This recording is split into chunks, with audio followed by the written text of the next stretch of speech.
love these little lights. It's a metaphor. Let there be light. Maybe.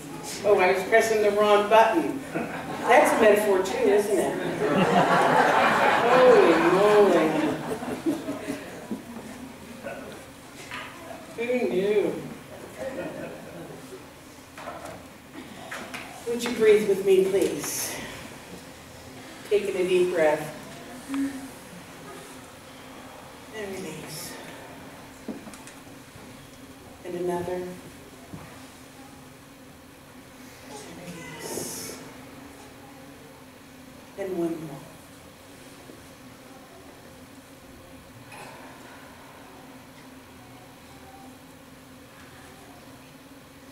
There's something very mystical, at least for me, that happens when we breathe together. And I always appreciate you all indulging me in that. So as I share with you all pretty often, sometimes I'll be talking to somebody and they'll say something that strikes me as an idea for a really cool talk. And they don't know during the conversation that I'm mining their brains and I'm mining their minds by asking questions. They just think we're having a conversation, right? So that's what happened for me the first time I heard about this concept called the Waypoint as a navigation tool. Somebody was sharing with it a few years ago, and after hearing about it, kind of hearing what his explanation was, I did some research, and I came up with what I think is a pretty cool analogy that explains to us how a spiritual life works. And even though it's the analogy that I came up with, I doubt that it's what the guy had in mind, but you know what? It became my idea. Yeah? So to begin with, let's learn a little bit about what the word waypoint actually means. It's a navigation term. This is a reference point in physical space used for purposes of navigation, an intermediate point on a line of travel, or a stopping place on a journey. Here we go like this. Where's she gonna go with this? Now the first two terms here, they're pretty much how I think my friend thought he was explaining to me about the waypoint, because he told me that pilots use waypoints as markers to get from point A to point B. But what's so interesting about this is that oftentimes the easier and faster way to get from point A to point B is not by a straight line, but by an arc. It looks like this. So the reason for that is, you all may not know this, but the earth is round. Yeah! So in some instances, an arc is actually, and the shortest path between those two is not in a straight line, but in an arc. So here's how Wikipedia explained it. I'm going to get to the spiritual stuff. I promise you, you know I always do, right? But I have to give you the background first. So Wikipedia explains the waypoint as the distance between any 2 points on a sphere is known as the Great Circle distance. The Great Circle route is the shortest path between 2 points on a sphere.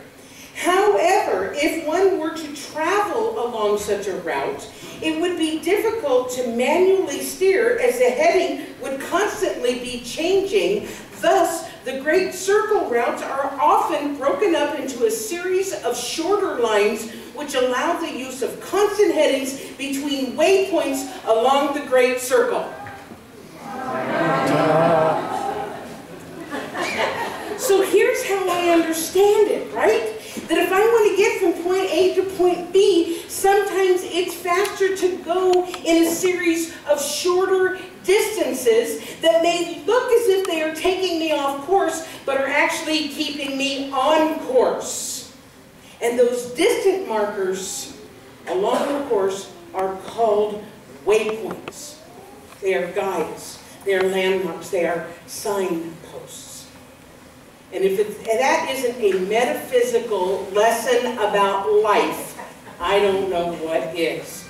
Because how often, see if this sounds familiar, how often do we set our sights on something and then we move toward it with breakneck speed, because I know all y'all, and you're going at it with blinders on, just going along, only to find that you've lost sight of the thing because you're going so fast and you're going so straight? Is this making sense to anybody? Yeah? Maybe it's because life is not linear any more than our earth is flat. And our goal is actually at the end of a curved line instead of a straight line. And yet, because we've gone straight ahead, and we've had our blinders on, and we're going towards our goal, we find that it isn't where we thought it was. Or maybe we've tired ourselves out so much by going straight without knowing that there might be an easier way toward the goal in smaller, more manageable ways. So I know that many goal-setting classes and gurus will tell you to take small, manageable pieces, achievable goals, waypoints towards your larger goal. I get that. But the reason for that is, if we see a goal in front of us that is really, really looming hugely in front of us, it can feel overwhelming. Am I right?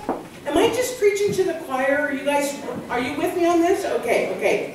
Many people see whatever that thing is, you know, that goal there, but it's it's too. And we give up. We think it's too much, it's going to be too hard. But when we have those little small, mini goals that take us toward the larger goal, it makes it more manageable, it makes it more achievable. So I'm going to self-disclose. I know I am. I crack myself up. Thank you. Thank you. I am going to self-disclose some stuff here, and it's okay. I've always been a woman of substance. In fact, 10 years ago, I had more substance to me than I do now. But I was turning 50, and yeah, I know, do the math. I was turning 50, and through a series of insights and awakenings and a spiritual awakening, I made the decision that it was time for me to get healthier and to release some weight. However, the prospect of the amount of weight that I needed to release was absolutely overwhelming. It was a number. It was a number. In fact, it seemed insurmountable to me at the time. So when I started on this, what my goal was not to release weight. What my goal was to feel healthy again. That make sense?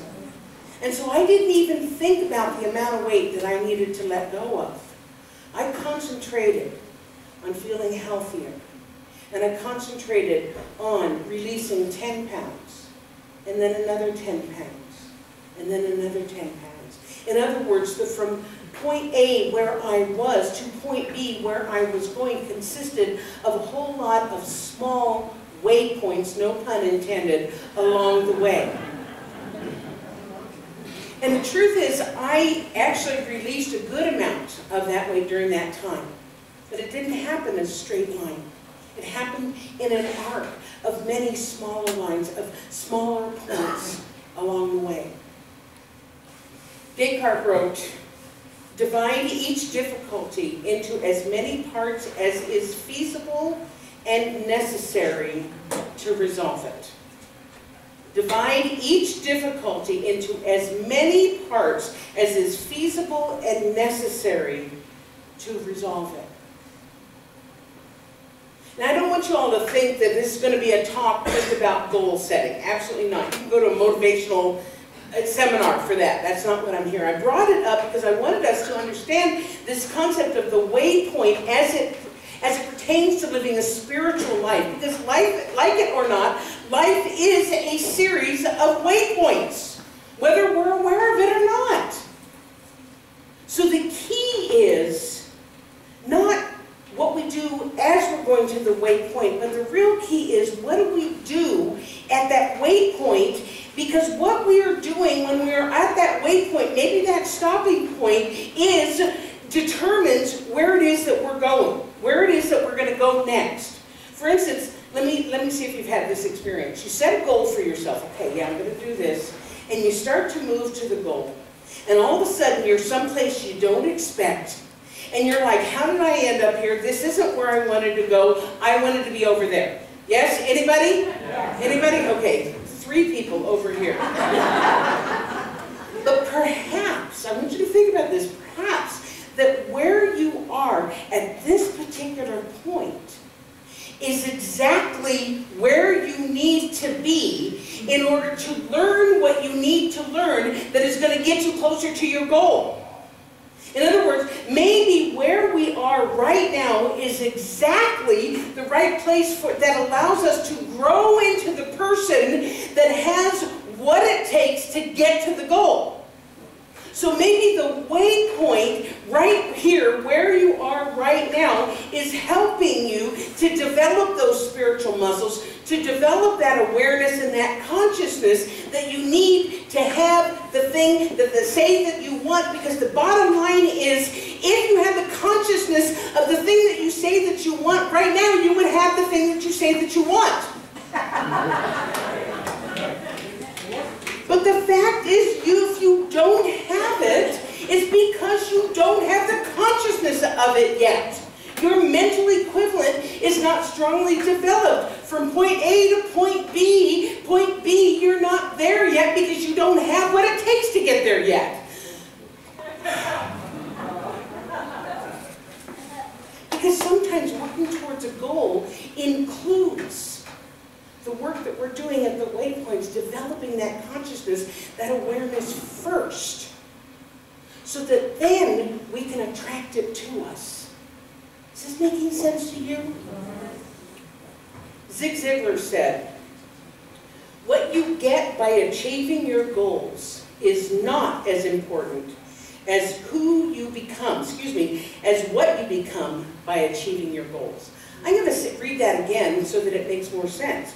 What you get by achieving your goals is not as important as what you become by achieving your goals. Yes? Yes. Whew. In her book, Building the Field of Dreams, Mary Morrissey asked the question, will this dream or this goal require me to grow into more of myself? Will this dream or goal require me to grow into more of my true self? In other words, as I am moving toward my dream or my goal, will I have to become a different person? Will I have to grow? Will I have to stretch? Will I have to let go of what no longer serves me?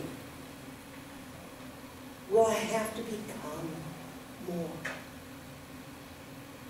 So do you really have the consciousness of it? Or do you still have some growing to do? Because that's the value of the waypoints along our journey. They allow us not only to grow, but also to course correct. You with me? The value of the waypoint allows us to go, where am I and where is it that I'm going? But what often happens is that when we find ourselves someplace that we didn't mean to be, instead of correcting our course, we just give up. Oh, it's not going to work. Pat, did you hear that? Yes, Pat, I heard that. What we need to do instead is to see when we are at that waypoint, not where we thought we were going to go, as a learning point. And then we need to learn the lesson and to move on. In other words, use it as a means to grow into more of the expression of the infinite that we already are. To realize more of our infinite expression. Dr. Holmes put it this way: the infinite has already implanted within man an instinctive intuition, which is the spiritual knowledge of good, and his whole growth results from an inner awakening. His whole growth results from an inner awakening. Everybody take a deep breath.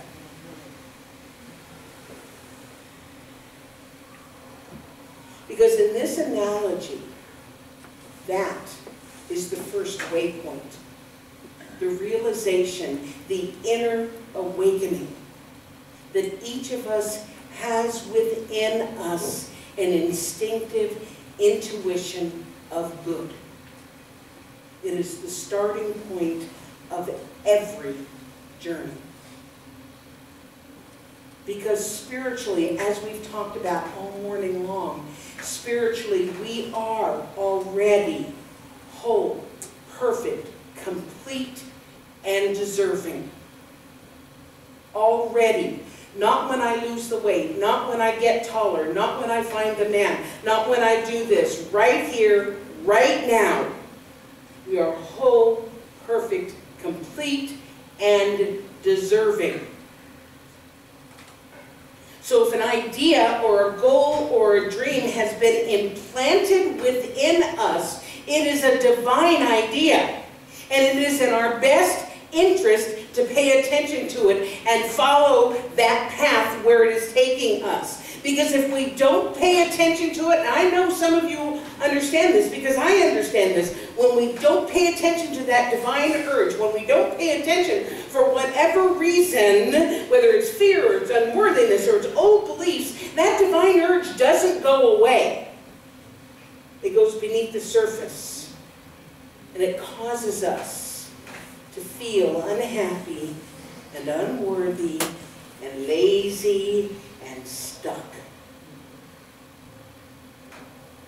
But when we do pay attention to it, when we pay attention to that divine urge, Ernest Holmes talks about it tapping on the walls of our heart. When we pay attention to that divine urge, whatever it is, we find as we take that step, and take that step, that the waypoints make themselves known to us. Go this way. We are divinely guided to go in a particular direction, and then we learn what that is, and then we move in another direction and we learn from that. All the while, we are trusting that as we are being pulled by this vision or this dream, we are on track, even when it looks like we might not be. You've seen this before. Yes? Yes. But isn't it possible, that all of those twists and turns and apparent missteps are exactly what we needed to develop into the person that we need to be to realize the dream?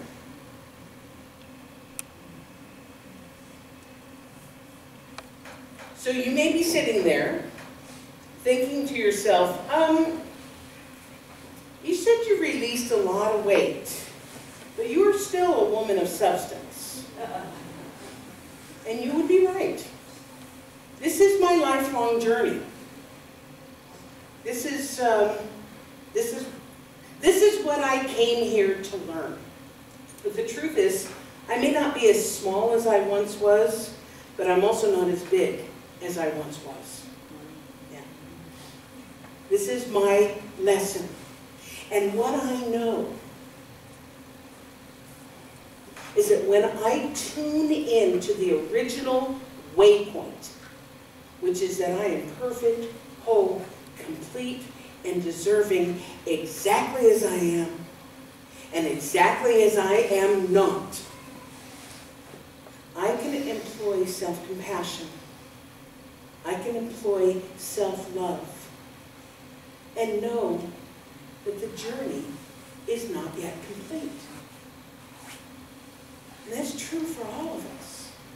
We can know that since our lives continue to unfold, because the alternative is we're not here anymore. We're always in a learning process. So as our lives continue to unfold, then all of our successes, all of our challenges, all of our do-overs, all of our how the hell did I end up here are part of the journey. And then whatever waypoint we happen to be on, it is the right one for us and for our spiritual unfoldment. Of course, that doesn't mean that we stay at a particular waypoint forever. That doesn't make sense either. It would be ignoring that internal call to express more of God and to grow and to become more. But it also means that we don't beat ourselves up, not being as far along as we think or other people think that we should. We consistently bring ourselves back to the original waypoint, to the awareness that we are part of the all and everything. And that we are here on the journey of awakening. So I would like to close now with a reading from this thing called You, Ernest Holmes. And Esteban, I didn't tell you about this before, but I'm wondering if you would play in the background. You can stay, I was about to say, you can stay conscious if you like, or you can close your eyes. But I want you to listen to these words that Ernest Holmes wrote. It's so beautiful.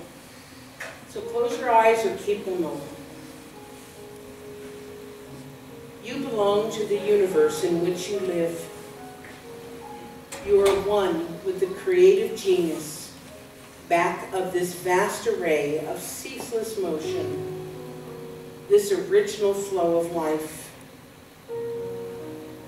There is something in you telling you this, like a voice echoing from some mountaintop of the inward vision.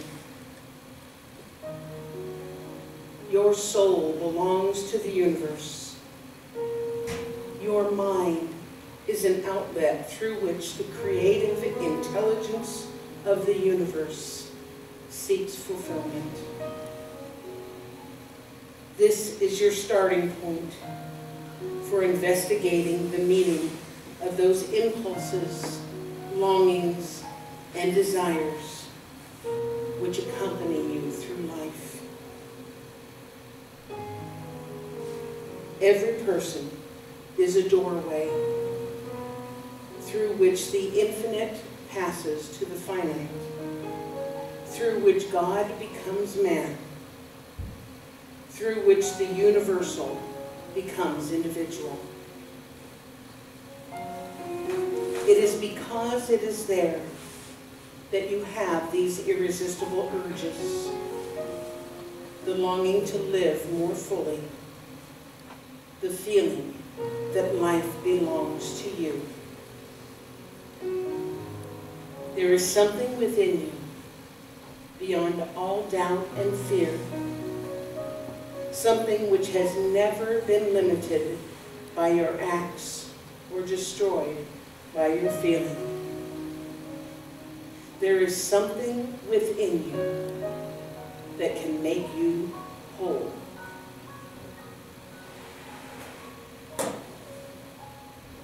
And so let's go within right now with those words reverberating through our minds and know that this infinite intelligence, knowing itself, living itself by means of its creation,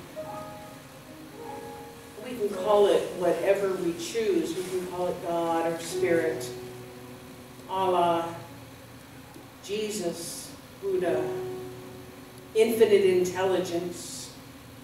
I like to call it the life force energy that flows through all.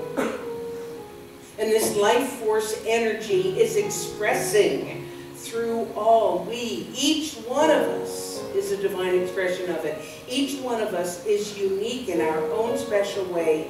Each one of us is a representation of the one.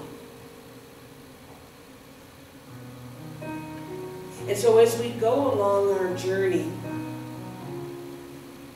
as we go along this thing we call life, if we find ourselves at a place that we did not expect as we are moving toward a goal or a life, we recognize it as a waypoint. We recognize it as an opportunity to assess, to learn, to course correct, and then to move on, bringing us closer and closer to the person that we need to be, to have the goal that we have set for ourselves, the dream that we have dreamed, the vision that we have seen. Knowing that we are always being supported by the divine. We are all